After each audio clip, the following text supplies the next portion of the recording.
मैं ये समझता हूँ कि मैच फंस गया है। मैं ये समझता हूँ कि आज कोई क्लैरिटी नहीं आई कि मखसूस नशस्तों में काजी फायज ईसा को अक्सरियत हासिल है या नहीं है। हमारे बहुत से दोस्त ये कह रहे हैं कि क्योंकि पहले खदशात ये थे और इल्ज़ामात भी लग रहे थे कि काजी फायज ईसा साहब जो है वो ईद की ईद कह रहा हूँ, ये जो अभी 3 छुट्टियाँ उन्होंने की, जुमा हफ्ते इतवार 3 दिन केस नहीं लगाया, तो उनका ये ख्याल था कि काजी फायज ईसा साहब खुद किसी जज को मैनेज करेंगे या किसी से कहकर मैनेज करवाएंगे।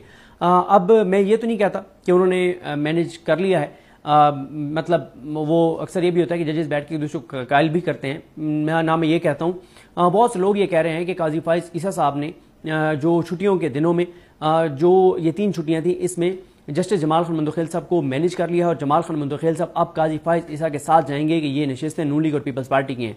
मैं आपको अपनी ओपिनियन दे देता हूँ, मैं नहीं समझता कि ऐसा है। ये इल्ज़ाम ज़रूर लग रहा है कि काजी साहब ने छुट्टियों में उनको मैनेज कर लिया है, लेकिन मैं ऐसा नहीं समझता। दूसरा जो बहुत ज़्यादा देखने वाली चीज़ थी वो ये थी कि जो जजेस इस वक्त तक जो आइन के साथ खड़े हुए नज़र आते हैं, जिसमें जस्टिस मतलब शाहिद वहीद हैं, यानी कुछ जजेस की पोजीशन बहुत स्ट्रॉन्ग है ना, उनका तो कोई सवाल भी नहीं कर रहा कि वो अपने मौक़िफ़ से पीछे इस मामले में हटेंगे, जिसमें मंसूर अली शाह साहब हैं या जो मुनीब अख्तर साहब हैं या आयशा मलिक साहब हैं या तरमीन साहब, और शाहिद वहीद साहब भी अभी तक उनके सारे सवालात आइन के साथ जा रहे हैं। तो लेकिन एक जज के बारे में ये देखा जा रहा था कि जस्टिस सैयद हसन अजहर रिजवी साहब जो हैं छुट्टियों में, उनको क्या मामला होता है। लेकिन आज भी उनके जो सवालात थे वो तो इसी तरह के थे कि वो आइन के साथ खड़े हुए हैं। आगे क्या होता है कुछ नहीं कहा जा सकता। लेकिन बहुत से हमारे दोस्त कोर्ट रिपोर्टर्स जो हैं, जो बहुत से वकला हैं, वो ये कह रहे हैं कि जमाल खान मंदोखेल साहब बहरहाल मैनेज हो गए काजी साहब के हाथों। मैं दोबारा ही कहूँगा कि मैं ये अल्फाज नहीं इस्तेमाल करता कि वो मैनेज हो गए।